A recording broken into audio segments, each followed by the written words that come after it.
We're live. Okay. Hello and good afternoon. Thank you for joining this week's edition of Dr. Olu Asekun's podcast.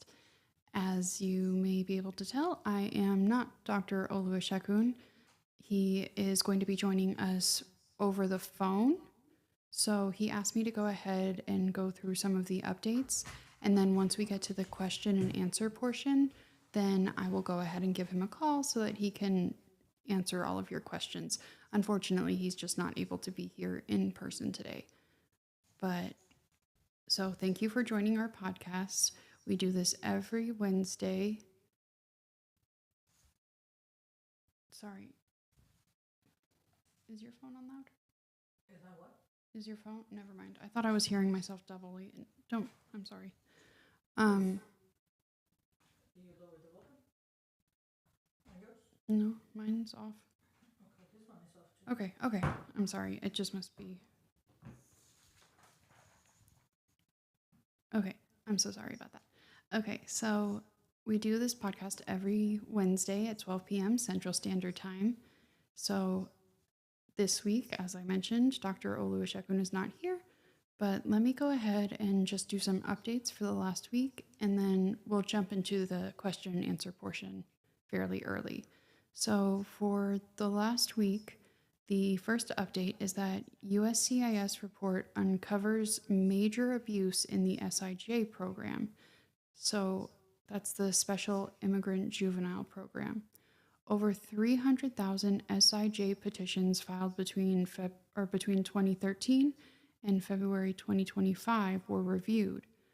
More than half filed in 2024 were over the age of 18. Many were fraudulent, including age falsifying, and then also falsifying their names, dates of birth, and other identity fraud. This is why deferred action for the SIJ program was rescinded in June. So it looks like they are going to be going over some of those fraudulent cases. As I said, more than half filed in 2024 had fraudulent information within the petition. And then the other update is following the lawsuit by AILA, which is the American Immigration Lawyers Association, the American Immigration Council, USCIS has announced on July 28th that they are lifting the suspension of green card processing for asylees and refugees. So if you're a frequent watcher of this podcast, then you should know that, it was even a couple of months ago, they had announced that USCIS was stopping the processing of green cards for asylees and refugees. However, now, based on this lawsuit, they are lifting that suspension. So those are the two updates that we had for this last week. So I'm going to go ahead and call Dr. Asekun so that we can just go ahead and get into the question and answer portion. So bear with me just a moment.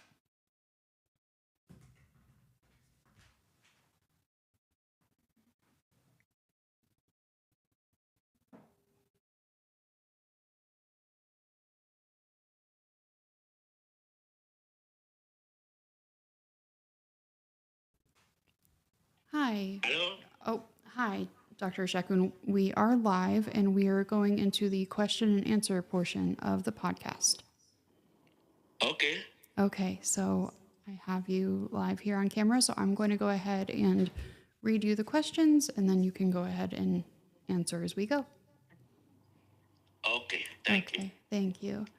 Okay, so the first question says, "Good day, doctor.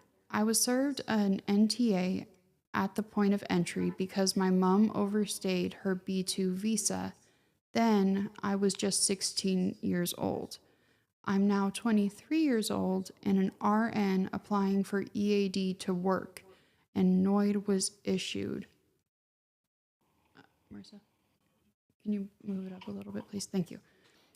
"Please, what do I need to do? The NTA served does not contain date, time, and immigration court for me to appear.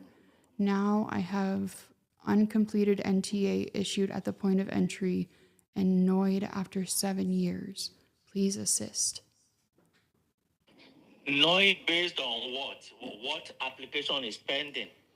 That is a very good question. It just says that they, at the port of entry, they were issued the notice to appear. So, Yeah, but if the person asylum? says NOID was issued, Yeah. NOID means notice of intent to deny. Yes, So what did they have pending that is to be denied? The other thing said that an EAD to work, but yeah, there's not enough information there. Yeah, maybe if the writer is online, they can provide additional information so that Yes. one can, because Properly right now answer the I question. don't even know. Yeah, so if EAD is pending, on what basis is the Yeah. EAD? Yeah. Okay. NTA is just notice to appear. It's not an Yeah. application. No, it's not. And it doesn't say even if that was based on an asylum case when they entered. Well, it says on a B2. I don't, yeah, there's not enough information. They say that B2 they is overstayed the visiting B2. visiting visa, Exactly. visiting for pleasure. Exactly. That's what B2 is. So there's not enough information to answer the question. No, So if there the isn't. writer is, in the meantime, you can go to the next question. Okay. So the next question. Good day, the people's lawyer. I filed an I-130 for my daughter since 2022, but have had anything. Do I need to do anything to spend it up? Well, if this person also didn't say what the status is, did he file the I-130 as a U.S. citizen or as a permanent resident? And then what the person can do is to use the receipt notice to check the status. They can go to USCIS.gov or they can go through our website. If they go to our website, oluasekun.lawyer, they can click on resources and then click on check the status of your case. If the I-130 is still pending, then they should check the office where the application is pending and check their processing time. So if the processing time is over, then they can do a service request. But if it is still within processing time, then they will have to be a little patient. Yes. Okay, so the next question. Good day, sir. How long does it take to receive a receipt notice after filing for EAD renewal? Thank you, and God bless you and your team. Well, that's something you should be able to answer. So this also depends on what type of case it is, because right now cases that are based on VAWA, even if it's an adjustment of status based on VAWA, they are taking a lot longer to get. If it's just based on, say, asylum or an adjustment of status that is not VAWA, then you should get it within about 4 to 6 weeks. Now, if it's based on VAWA, they are taking longer. I mean, we've seen some that have been taking months.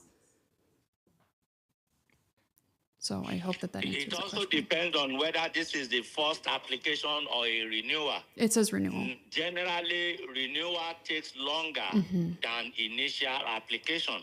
If it is an initial application, it is a little faster than a renewal.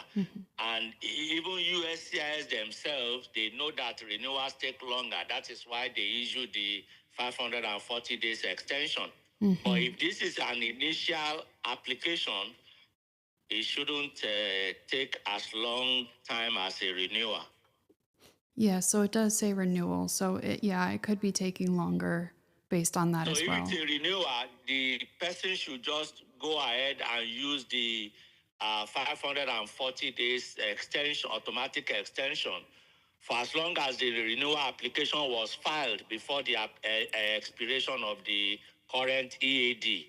Then the automatic extension comes in. So they are waiting on the receipt notice. That's what they're waiting on. They're asking how long does it take to receive the receipt notice after filing the EAD renewal.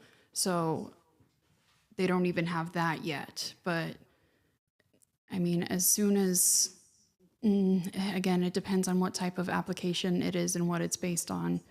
But if it's been more than like 2 months, then I would say maybe contact one of the lock boxes. You can find that information on the USCIS website. Okay, the next question. Good day, doctor. God bless you and your team more for all you do. Please, is it true that new version of citizenship written test is out, and how can I get it to start practicing? No, it's not out yet, even though during Donald Trump's first administration, they came up with a new version. And when President Biden came to power, he reversed it back to the initial one.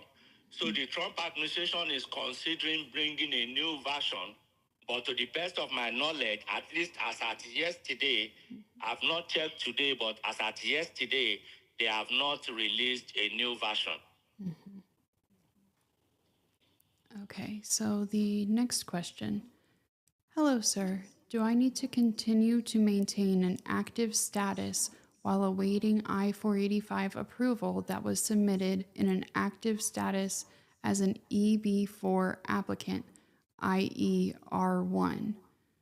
I have already maxed out 5 years of my, I'm guessing the R1 status.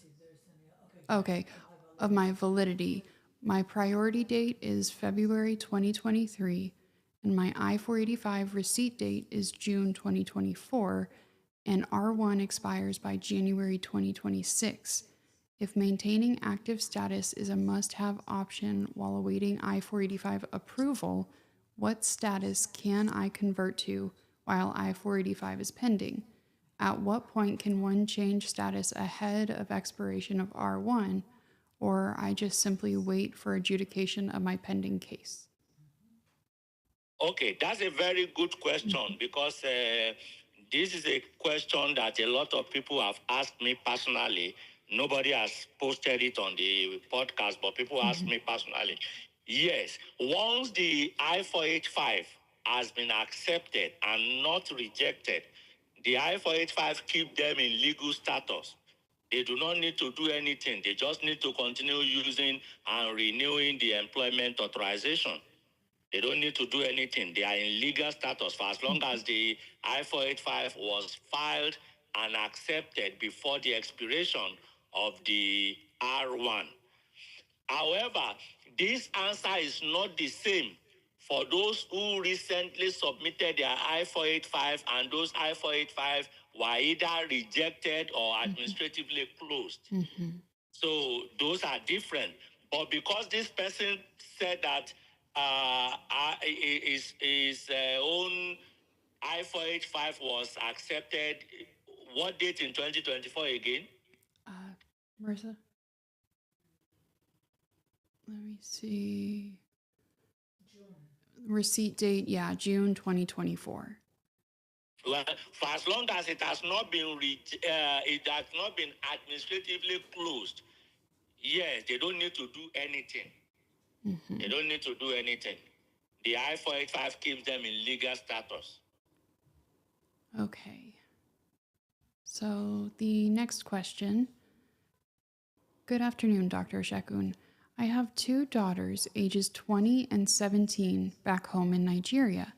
How do I bring them in once my VAWA is approved and they turn 21 and 18? Advice, sir. Well, there are a lot of things embedded in that question, and I will need some clarification. I hope the writer of the question is online so that they can clarify this thing I want to ask. Number one, the marriage upon which the VAWA was based, was that marriage entered into while the children were under 18? If the answer is yes, Then once the VAWA is approved, once the green card is approved based on the VAWA, he will be able to do what is called follow to join. Even if the children turn 21 or an age out, they will still be able to do follow to join. On the other hand, if the marriage that created the VAWA, if that marriage was entered into after either or all of the children were already 18, then they cannot be included in the VAWA. He will have to start petitioning for them when he becomes a permanent resident and then do the process. But for them to be included, the marriage upon which the VAWA was based must have been created before those children turn 18 years old. Okay, so the writer of the question answered, and she said yes, that the marriage was entered into before the children. Before they turn 18. That's correct, yes. Okay, yes. The only thing that he needs to do is to wait for the VAWA to be approved.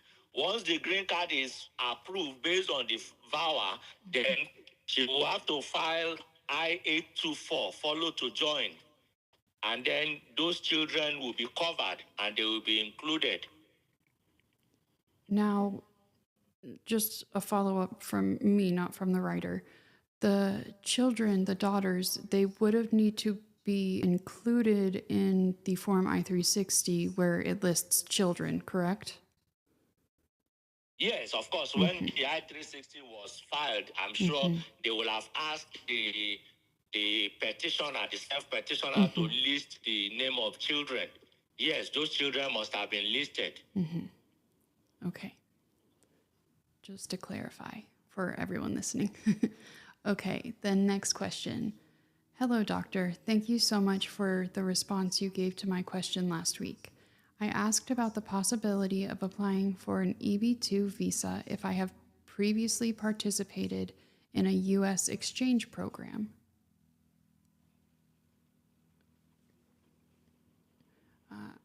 I didn't give all of the information last week while the podcast was on. I am actually through with my program and presently observing the 2 years mandatory homestay in Nigeria.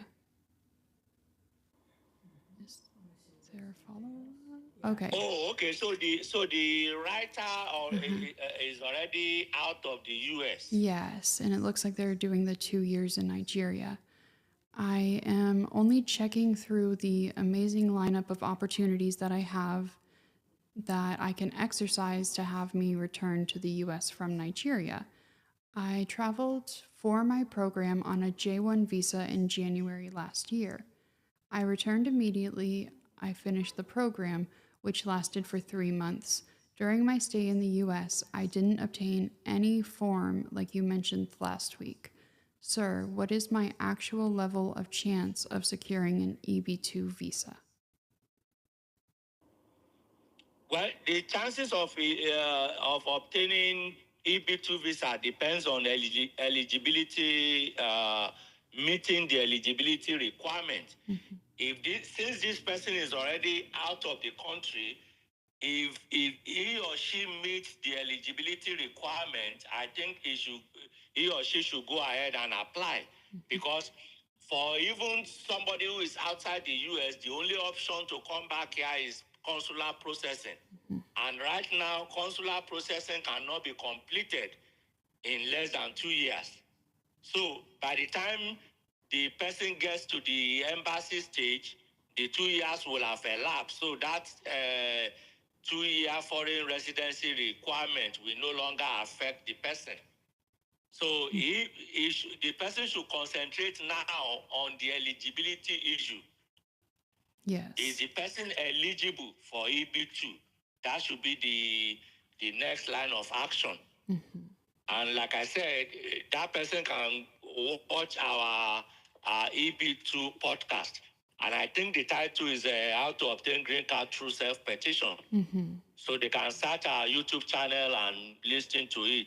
But as far as returning to the US, yes, since this person is actually out of the US, he started the 2-year foreign residency requirement.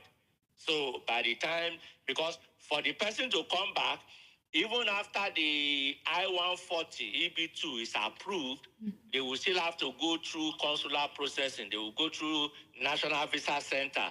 They will go through the U.S. Embassy. So by the time the person gets to the final stage, that 2-year foreign residency requirement will have been completed. Okay. Thank you. The next question.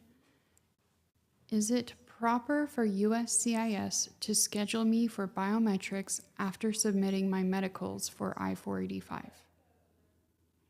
What is the I-485 based on? It doesn't say. Yeah, because There's no follow-up.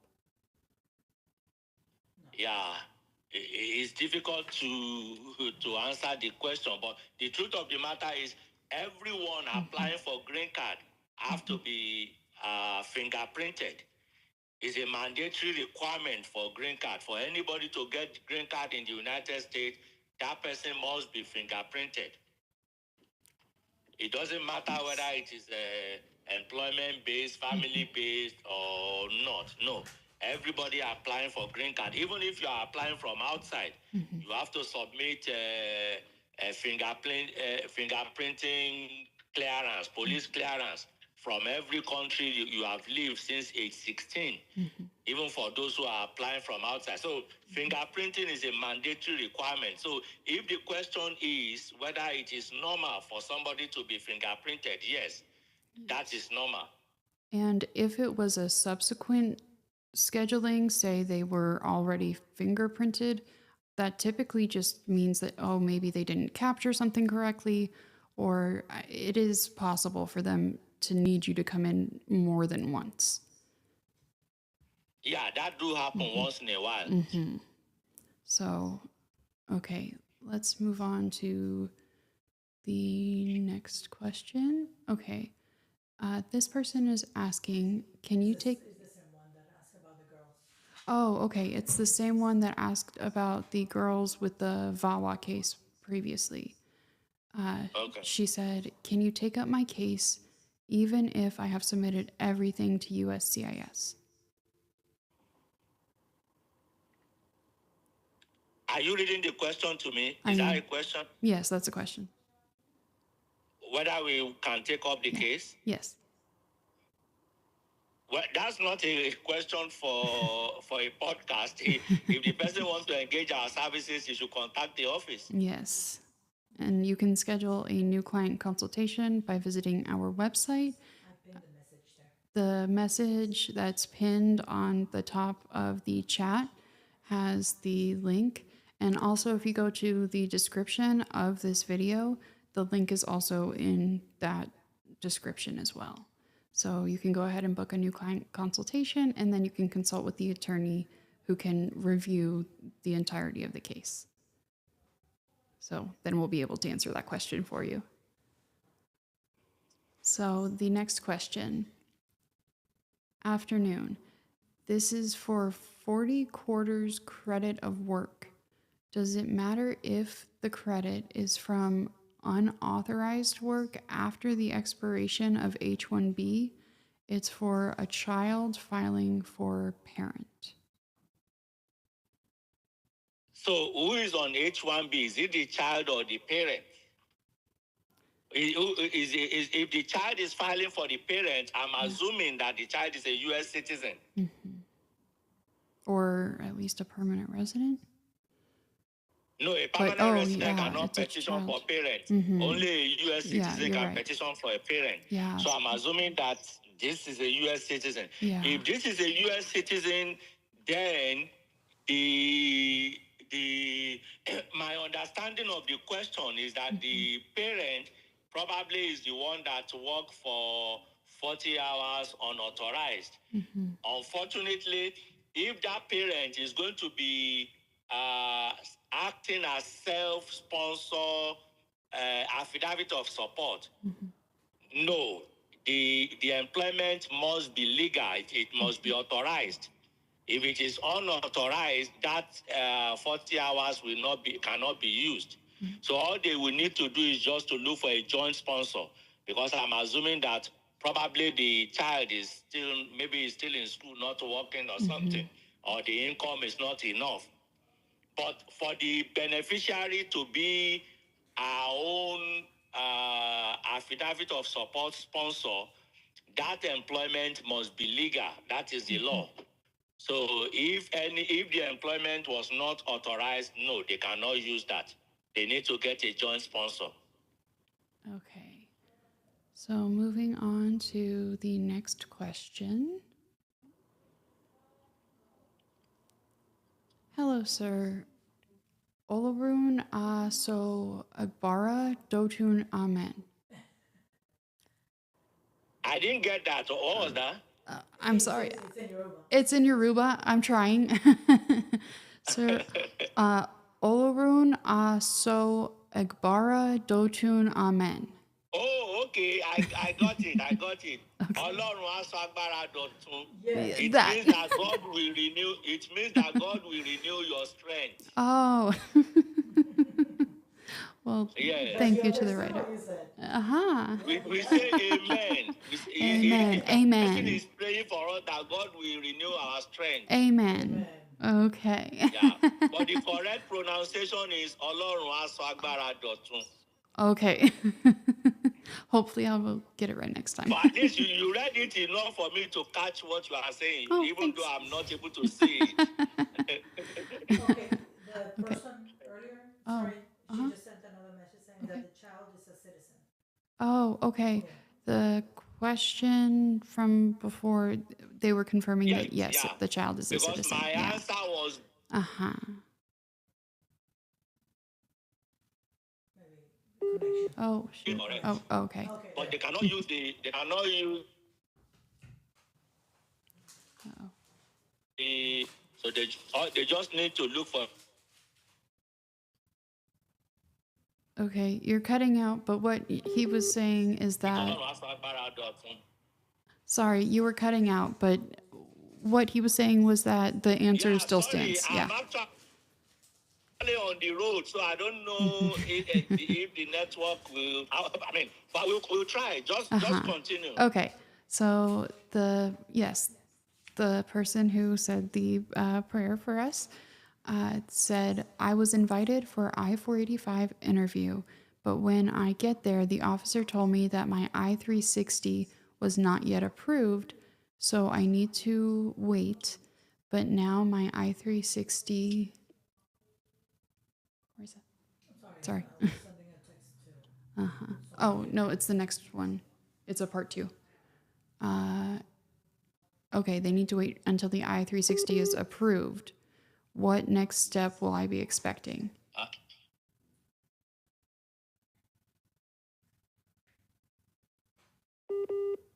Oh, no. Okay, it keeps reconnecting.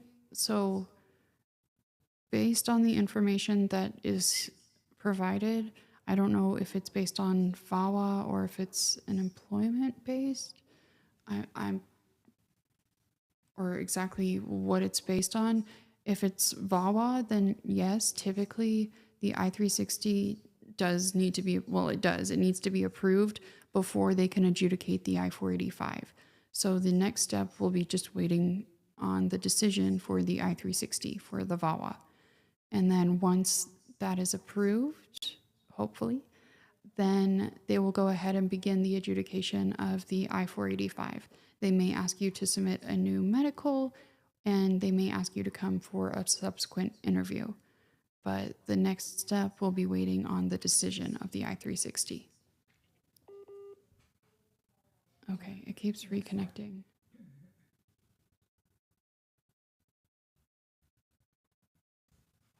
I don't know. Hello, sir? Maybe he's in a bad area. Yeah. You may be in a bad area. This is here. Okay. I don't think there is a question for this person, Okay. she only sent information, but Hello, sir. I just finished. Oh, no. Okay. Yeah, the call just dropped. okay. Let me try calling him back really quickly. Mhm.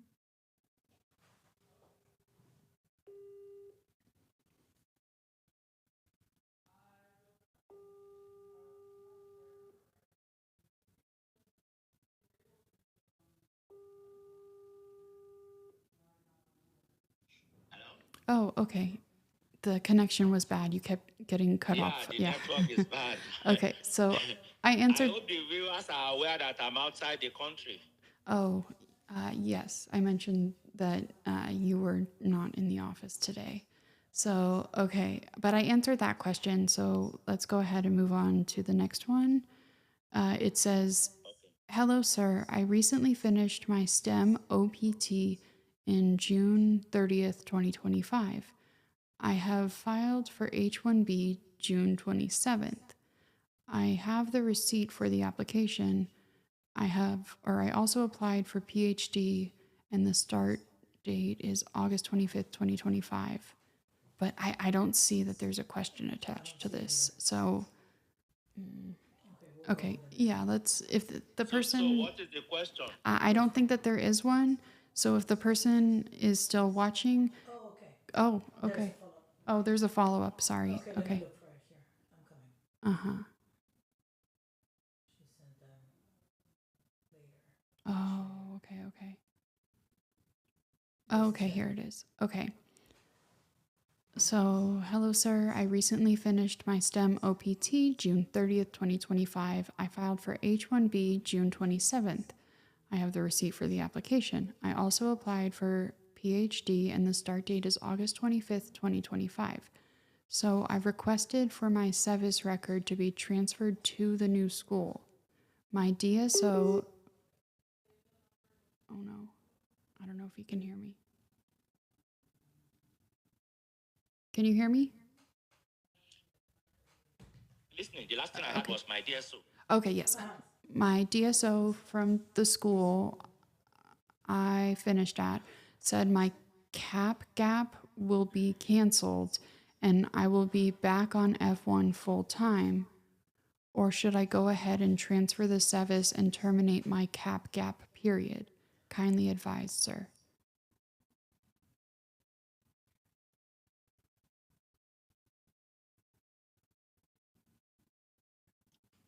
Are you there? Yeah?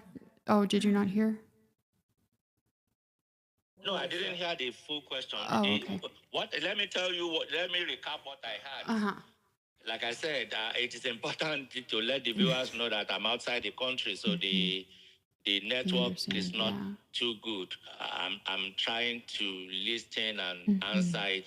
What I heard was that the person said he applied for H1B, Yes. but I didn't hear anything about whether this is H1B cap exempt or if it is one of the caps, because if it is not cap exempt, H1B is going to start on October 1st. So that means that the person will have to be maintaining legal status between now and October 1st. But if it is cap exempt, then we can. But I didn't hear the whole question. Okay, let me go back to. This is the whole question. Okay, It starts from there. okay. I'll state the question again. Hello, sir. I recently finished my STEM OPT June 30th, 2025. I filed for H-1B June 27th. I have the receipt for the application. I also applied for PhD, and the start date is August 25th, 2025. So Yeah, I request. before you continue, like I said, I applied for H1B. It didn't indicate whether the H1B is cap exempt. It is cap exempt. It is cap exempt? Yes, Okay. she just said it. Okay. Okay, They said okay. that it is Okay, cap go exempt. ahead. Okay. So I requested for Okay. my SEVIS record to be transferred to the new school. My DSO from the school I finished at said my cap gap will be canceled and I will be back on F1 full time. Or should I go ahead and transfer the SEVIS and terminate my cap gap period? Kindly advise, sir. Well, if the person can if the person can afford it, since it is cap exempt, I will go ahead and submit Form I-907 to request premium processing for the H-1B, so that if the H-1B is approved, then all this risk of service being cancelled and all of that will not be applicable to him, since it is cap exempt. Okay. So that will be the answer. Okay, so I hope that answered the viewer's question. Follow So, premium Because processing. it will have to be maintaining legal status without the H-1B being approved. so yes, And file for premium remember, processing. Donald Trump is back in authority. During Biden presidency, the issue of extending your current status while waiting for an adjudication, that issue was reversed by Biden. But now that Trump is back in power, even though I've not had any announcement regarding that, but I will not take the risk. If you can afford it, just pay for I-907 and get the H-1B adjudicated and resolve the matter. Yes. Okay, so the next question. Question for family member. Currently, asylum case is pending with immigration court and looking for an option to do the adjustment of status based on I-140, employment based, with priority date current. I don't see any other question. Oh, I didn't see a question. I didn't hear a question. No, I didn't. I don't see a question either. So if the person is still watching, if there's a follow-up question, because I don't see a question based on the information. Yeah, I don't see it either. Okay. Okay. Okay, so we'll go to the next question then. Okay. Was it not the one before? This is the one that you just read. No, it's not. Yeah. Okay, let me see. No. The one before isn't it either. This is the same person. Oh. I have a pending asylum case. Oh. Are you sure? Because It's the same person. You just read it. No, it's there. Be sure that it's not, just read it. No, but it's go down. Go down. The person was that one. Oh, you're right. Yeah, so it's not the same person. Okay, we'll go to the next question. Okay. So I filed premium processing to speed up my I-140 EB2 NIW case on June 20th, 2025. I haven't received any RFE or any communication. I want to ask, when is the current processing time for premium processing? It has been extended to 30 days from 15 days. There are even some that are 45 right now. That will not be official. The official rule regarding premium processing is 30 days. So if it is not adjudicated within 30 days, one has the right to request a refund of the premium processing fees. So that's been over 30 days then. If it was June 20th. Even though since I've been practicing, I think I've only received refund one time. Since I've been practicing, they've never, when they go outside the normal time, you request a refund, they will approve it, but for you to get the money is another thing. So could the person submit a service request on it as well? Yes, and besides, premium processing have email communication. That's correct. It's different from regular one. They can send an email. So the person also needs to make sure that they're monitoring their email and not just waiting for mail, because things do come in the email. Yes, because for premium processing, they can even send an RFE through email. That's correct. Yeah. Okay, so the next question. Hello, thanks for all you do. Well, you are welcome. I have I-589 interview coming up in September. Please, what tips or suggestions can you give to prepare for the interview? So, what is the basis of the I-589? That's asylum. What's the basis? Yeah. Is it, or you know what? Let me just give them general tip, since the person is not a client. So let me just give them general tip. Okay. You see, when it comes to asylum, the main thing that determines eligibility, whether it is approved or not, is credibility. Credibility. That is assuming that the person met the requirement of asylum. You know, I've said that several times.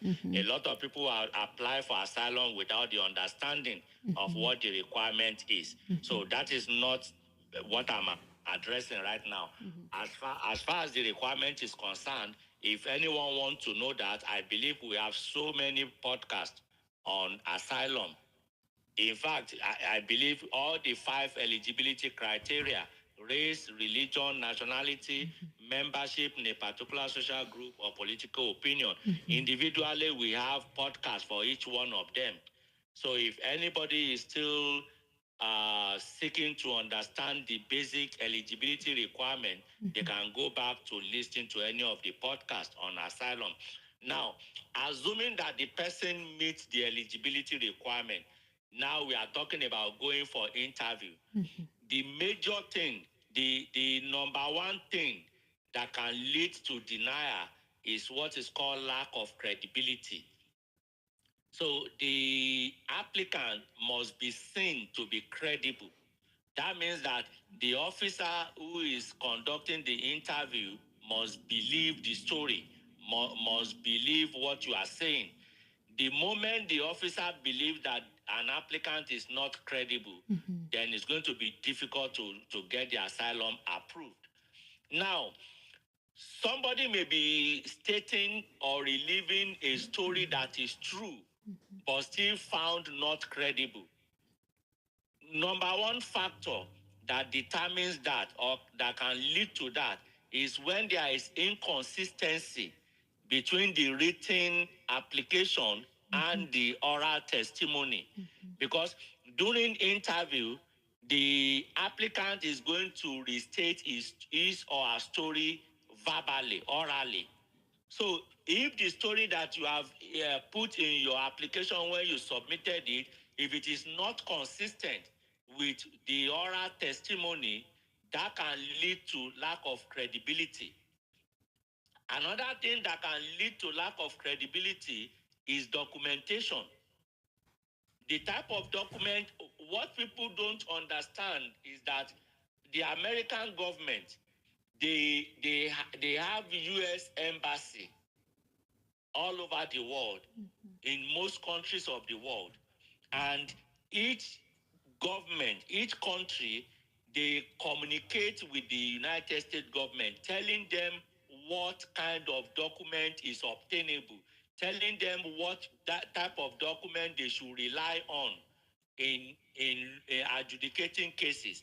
So some people, they lack this understanding, and when they go to immigration office for interview, they tell the officer that, oh, in my country this is the way it is. They start telling them stories that is different from the information provided by the government of that country. For example, even despite the fact that I'm a lawyer, and despite the fact that I'm also a lawyer in Nigeria as well as in the United States, some people still come to my office, and in talking to me, they will be telling me that, oh, in Nigeria, this is the way. And I'll tell them that, no, you are wrong. That is not true. So people go to asylum office telling officers that, oh, in my country, this is the way it is. This is what they do. They don't do this in my country. They don't do that. All those things leads to lack of credibility, because the immigration is not going to believe what you are telling them over what the government of your country has already told them. So those are some of the things that leads to lack of credibility. And of course, consistency is another thing. I've seen someone who, even though this was in court, but at the same time, it was an asylum case.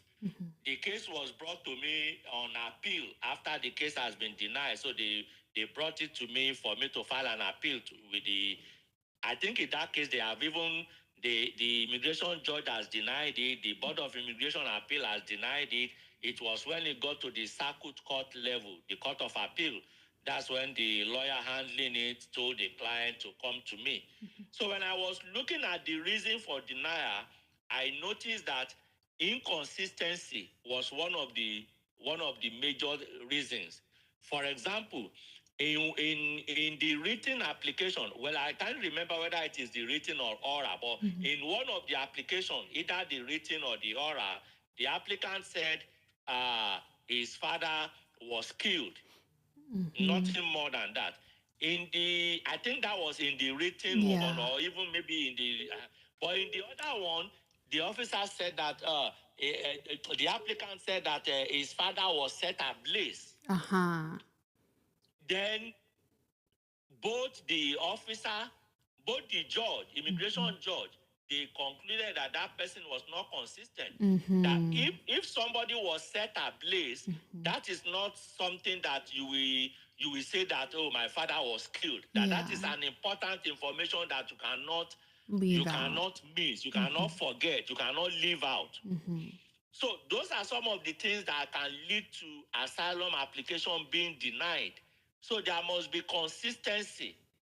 And finally, you have to take into consideration the culture of your host country. There is a saying that when you are in Rome, you must behave like a Roman. A lot of people, especially Nigerians, they go to asylum office and they use their own culture in testifying. You see, remember that the American official or the American immigration officer who is going to conduct the interview does not know anything about your culture. So if you are trying to explain something and you are relying on your culture to explain it, it will be difficult. You need to understand American culture. If you want to live in America, you need to take time to learn their culture.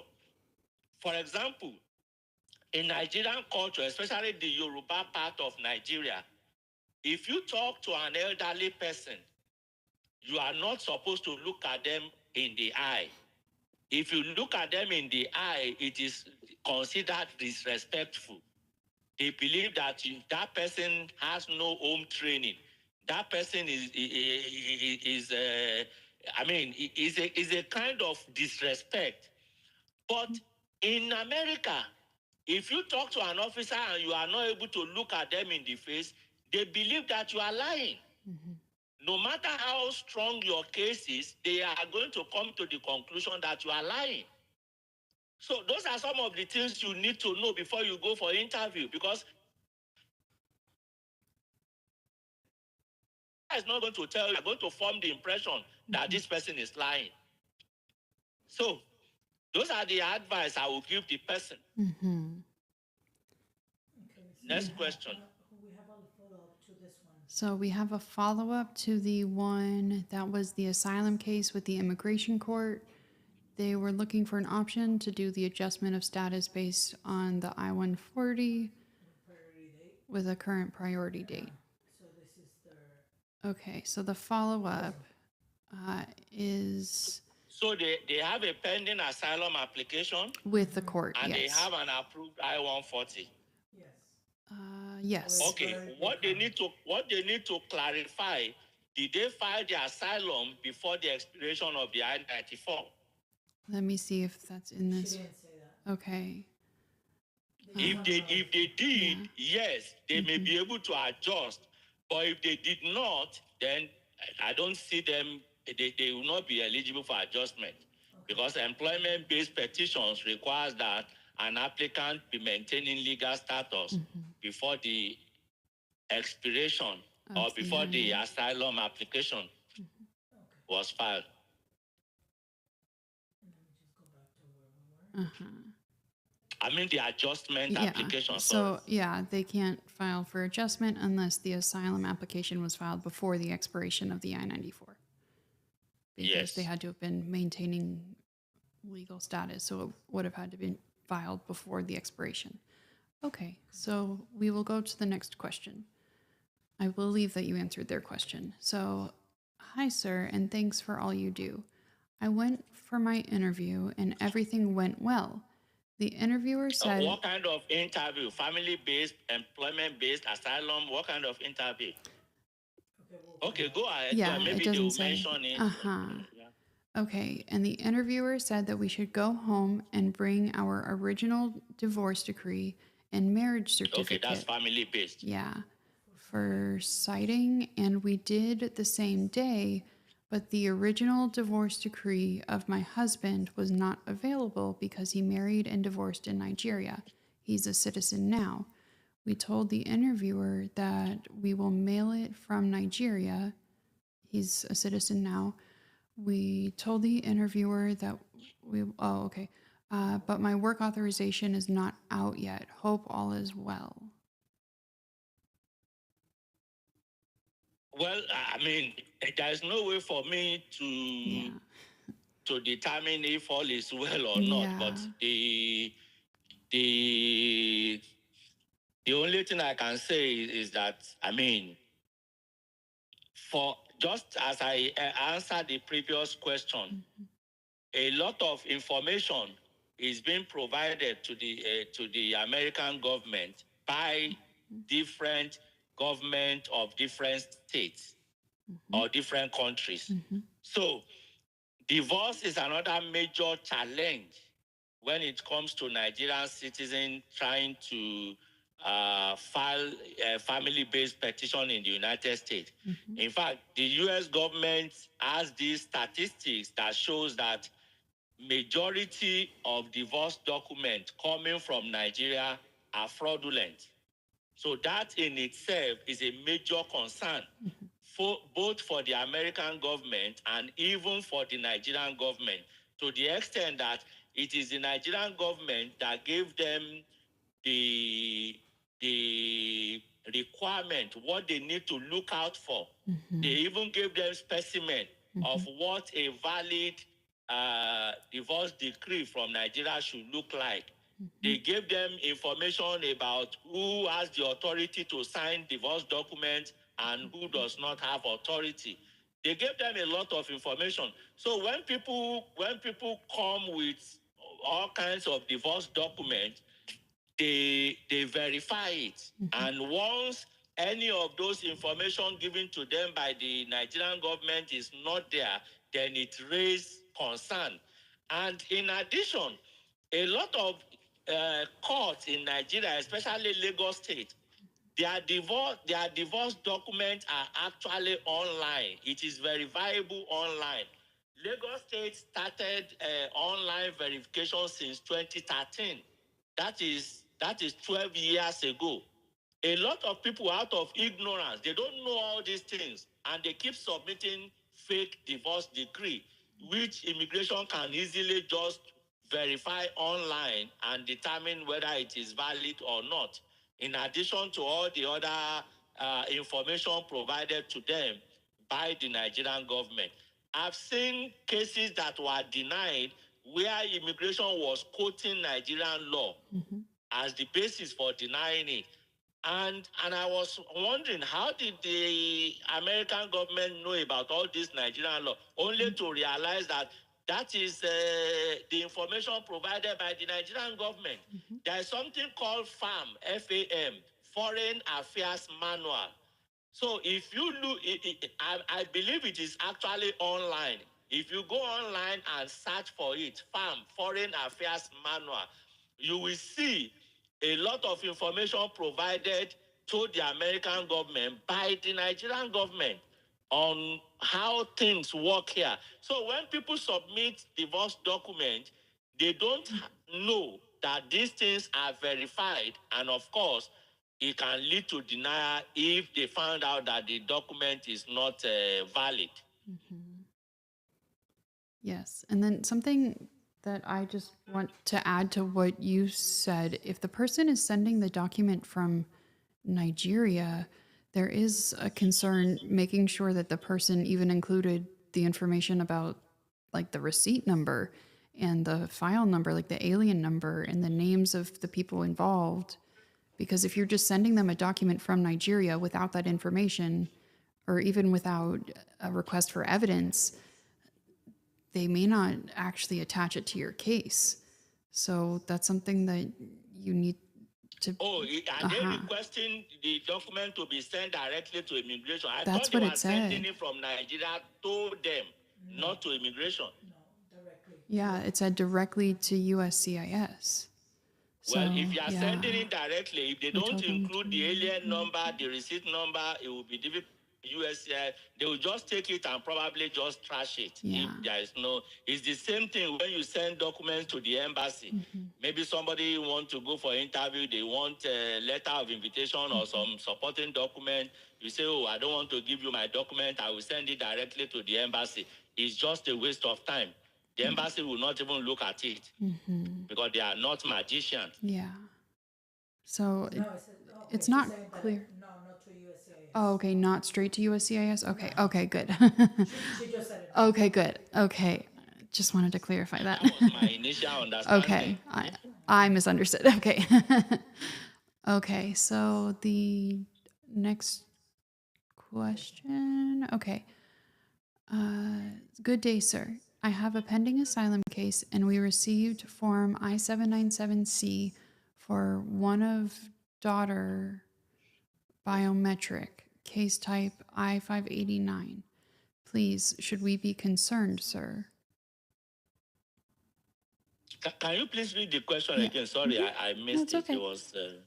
Good day, sir. I have a pending asylum case, and we received Form I-797C for one of my daughters for biometrics, case type I-589. Please, Yeah, that's should we be asylum. concerned, sir? No, there's no cause for concern. That is just a fingerprinting request. It's just biometric request, and it's a requirement. Bless you. Excuse me. Bless you. Let's- Okay. Thank you. The next question. Hello, sir. I am a legal permanent resident. Upon return from my home country, I got a civil penalty for agricultural violation. I did not declare all the food in my luggage. I paid the fine.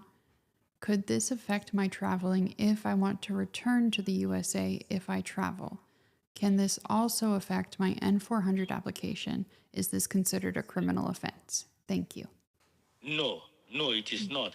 However, because this person was fined, subsequent travel, they will probably be taking this person through secondary inspection to inspect the luggage, because that simply means that this person probably has a food item that requires a disclosure, and the person didn't declare it.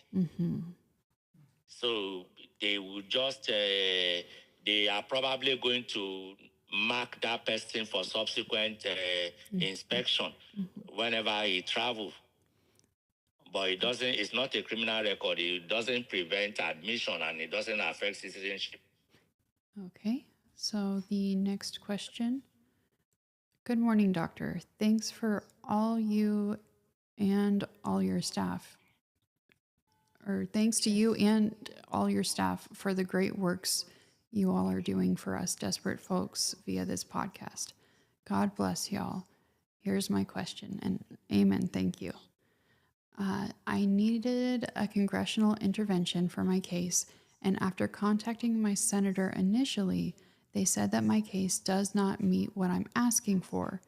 However, I received an email from them just last week that they needed a notice of action receipt, Form I-797 from the USCIS, documents that have not been considered for prior expedited processing request. Sir, what is this, and is it something that can be obtained from the USCIS upon request? Thanks, sir, and remain forever blessed. Or remain ever blessed. It says 797. Is that not the receipt notice? Yes, it is. Yeah, that's the receipt notice. Mm-hmm. So it simply means that maybe the congressman has contacted the USCIS, or they wanted to, and they needed to provide receipt notice for them to be able to locate the case. So that's not a difficult thing. You should just give them a copy of the receipt notice. Yes.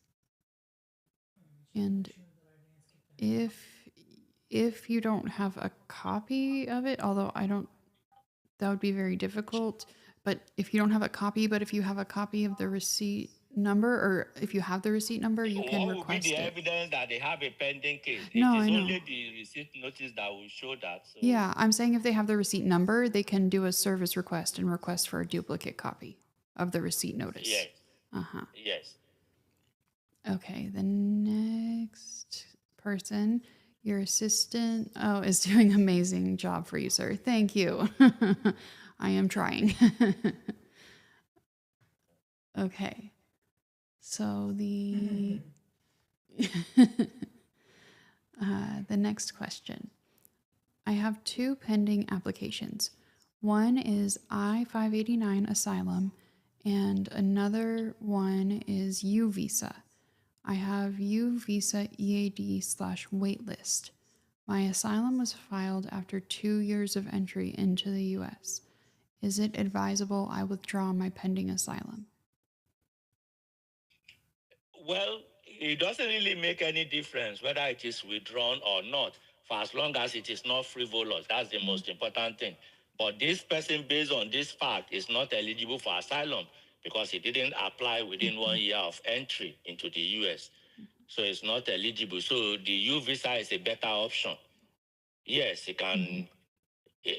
But to be honest with you, I will not withdraw it probably until an adjudication of the U visa, because it's not as if I don't know the full fact. I don't know the facts upon which the U visa is based, because you don't want to also close the door when you are not sure that you'll be able to go in. So, I mean, Okay.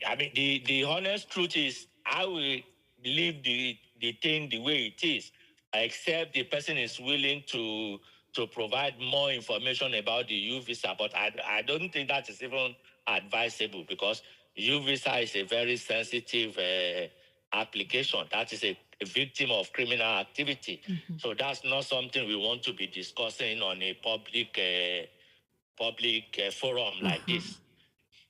But if the U visa is if there is no chances of being denied, yes, you can go ahead and submit a request for withdrawal of the asylum, because the asylum may not even be approved in the first place because it was not filed within 1 year of entry. Even if it was filed, U visa would be a better option. But again, I can't say withdraw it now without knowing the details of the U visa. Okay, what if he gets called for an interview? Okay. For the asylum application. What if he gets called for an interview on the asylum application?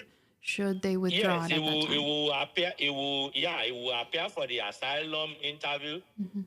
Provide documentation of the U visa. Tell the officer about the criminal activity, and I'm sure that even if the officer realizes that the asylum is not approvable, they will not place him in removal proceedings, as long as they see the evidence that a U visa is pending. Okay. Okay. Okay. Oh, yeah, that was a continuation. Okay. Good afternoon, sir. Okay. I think that was the last question. Oh, that was the last question. Okay, now No. there's a follow-up to that lady, the one that filed the asylum application and the I-140. Okay. She's saying I-140. She's saying that yes, she did file within the 6 months time, and this is a follow-up. Okay. So there's a follow-up. Yes, to the that one. person will be eligible for adjustment. But again, I've said this over and over in my podcast. I've seen lawyers tell people that they are not eligible for adjustment. This is a very technical area of law. This is the area where we emphasize the difference between legal status and legal presence. Under the law requires that an applicant for adjustment must be legally present in the United States. And someone who applied for asylum before the expiration of the I-94 and the asylum case was pending at the time of the application is legally present. Are they in legal status? No. Upon the expiration of the I-94, the person does not have legal status, at least until the adjudication of the asylum application. But the person is legally present. This is a technical area of law. It is something that I've litigated in court successfully, even at the immigration court. But like I said, I've seen lawyers tell people that they are not eligible and all of that. Well, I don't comment on how lawyers do their case or what one lawyer do or fail to do. That is not my business. But I do know that for me, it is something that is possible. It is something that is supported by law. It is something that I've done in court successfully. Yes. So, and especially if the adjustment of status, the priority date is current. I mean, that helps even more. Yeah. Yeah. She's asking for the steps to take. I think that will require either a consultation with a lawyer, because of course. Yeah. So yeah, she's asking, please explain the next steps. That's not about step. That's the lawyer's work. It's not about step. It's a lawyer's work.